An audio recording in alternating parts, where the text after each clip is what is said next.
అమెరికాను కుదిపేసిన Epstein sex scam ఇప్పుడు బ్రిటన్లోనూ ప్రకంపనలు సృష్టిస్తుంది. ఏకంగా ప్రధాని కీర్ స్టార్మర్ ప్రభుత్వ పునాదులను కదిలిస్తుంది. ఎప్స్టీన్తో సంబంధాలున్న పార్టీ సీనియర్ నేత మండేల్సన్ను అమెరికాలో రాయబారిగా నియమించినందుకు పదవి గండాన్ని ఎదుర్కొంటున్నారు. ఇందుకు క్షమాపణలు చెప్పుకొని మండేల్సన్ను పదవి నుంచి తొలగించిన స్టార్మర్పై విమర్శల దాడి ఆగలేదు. పార్టీ ఎంపీల మద్దతును కోల్పోతున్నారు. స్టార్మర్ రాజీనామా చేయాల్సి వస్తే ఆయన స్థానంలో కొత్త ప్రధాని ఎవరనే చర్చ జరుగుతుంది. ఈ పదవికి పాకిస్తాన్ మూలాలున్న షబానా మహమ్మద్ పేరు ప్రముఖంగా వినిపిస్తుంది. బ్రిటన్ రాజకీయాలు అంటేనే రాజకీయ అనిశ్చితికి మారుపేరు. ఏ చిన్న సంక్షోభం వచ్చినా, తప్పులు జరిగినా ప్రధానమంత్రులను సొంత పార్టీ ఎంపీలే దింపేస్తారు. కన్జర్వేటివ్ పార్టీ అధికారంలో ఉన్నా, లేబర్ పార్టీ అధికారంలో ఉన్నా ఇదే పరిస్థితి. తాజాగా ప్రధాని కీర్ స్టార్మర్ పదవీ గండాన్ని ఎదుర్కొంటున్నారు. ఈ సంక్షోభానికి బ్రిటన్ అంతర్గత రాజకీయాలు కారణం కాదు. జాఫ్రీ ఎప్స్టీన్ రూపంలో స్టార్మర్ ప్రభుత్వానికి ముప్పు వచ్చి పడింది.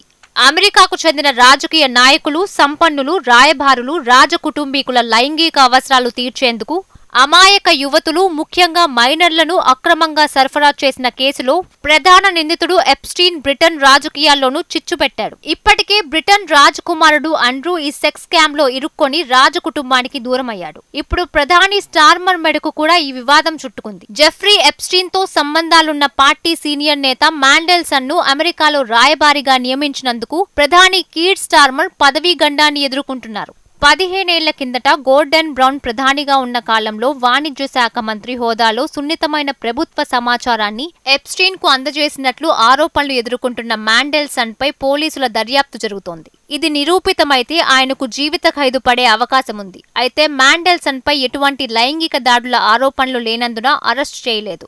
ఎప్స్టీన్ ఫైళ్ల వ్యవహారం వెలుగులోకి రాగానే మండేల్సన్ ను పదవి నుంచి తొలగించారు స్టార్మర్.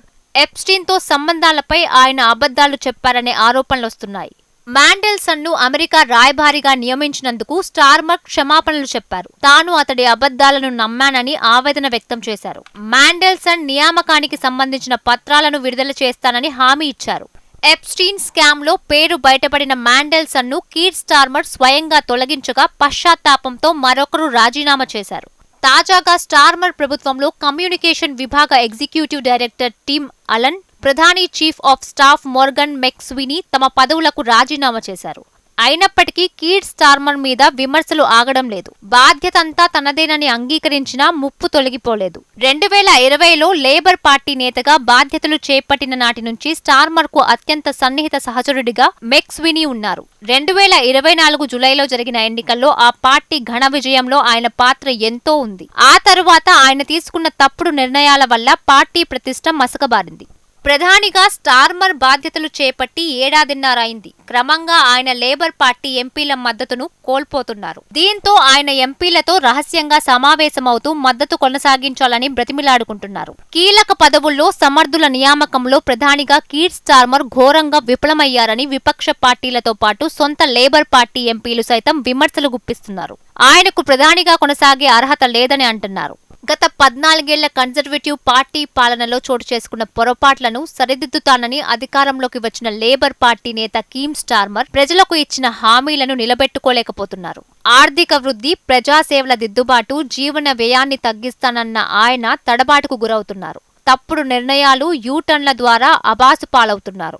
ఈ వారం జరగబోయే పార్లమెంటరీ లేబర్ పార్టీ సమావేశంలో కీర్ స్టార్మర్ మరోసారి తన నాయకత్వాన్ని నిరూపించుకోవాల్సిన పరిస్థితి వచ్చిందని బ్రిటన్ పార్లమెంటరీ వ్యవస్థలో ఓ ప్రధాని రాజీనామా చేసినా, పార్టీలో అసమ్మతి తలెత్తినా మళ్లీ ఎన్నికలకు వెళ్లాల్సిన అవసరం లేదు. ఆయన స్థానంలో మెజారిటీ ఉన్న పార్టీకి చెందిన ఎంపీలు మరో అభ్యర్థిని ఎన్నుకుంటారు. 2019 ఎన్నికల్లో గెలిచిన కన్జర్వేటివ్ పార్టీ తరపున 3 ప్రధానులుగా పనిచేశారు. ఒకవేళ స్టార్మర్ వైదొలగాల్సి వస్తే ఆయన వారసులెవరనే చర్చ అప్పుడే మొదలైంది. ఈ రేసులో స్టార్మర్ ప్రభుత్వంలో హోం కార్యదర్శిగా ఉన్న షబానా మొహమ్మద్ పేరు ప్రధానంగా వినిపిస్తోంది. అదే జరిగితే ఆమె బ్రిటన్ చరిత్రలోనే పాక్ మూలాలు ఉన్న తొలి ముస్లిం ప్రధానిగా నిలవనున్నారు. 45 ఏళ్ల షబానా 2010 నుంచి బర్మింగ్హామ్ లేడీవుడ్ స్థానానికి ఎంపీగా ప్రాతినిధ్యం వహిస్తున్నారు. వృత్తిరీత్యా బారిస్టర్ అయిన ఆమె ఆ తర్వాత రాజకీయాల వైపు ఆసక్తితో లేబర్ పార్టీలో చేరారు. అనతి కాలంలోనే పార్టీలో ఉన్నత పదవులకు చేరుకున్నారు. 2025లో లేబర్ పార్టీ తిరిగి అధికారంలోకి వచ్చిన తరువాత ఆమె హోం కార్యదర్శిగా బాధ్యతలు అందుకున్నారు. బ్రిటన్కు వలస వచ్చిన పాకిస్తానీ దంపతులకు 1980లో షబానా జన్మించారు. లేబర్ పార్టీలో బలమైన నేతగా ఇప్పటికే ఆమెకు పేరుంది. ప్రస్తుత పరిస్థితుల్లో స్టార్మర్ వైదొలగాల్సి వస్తే పార్టీ పగ్గాలు అందుకునేందుకు ఆమె సమర్థవంతమైన నాయకురాలని లేబర్ పార్టీ నాయకులు భావిస్తున్నారు.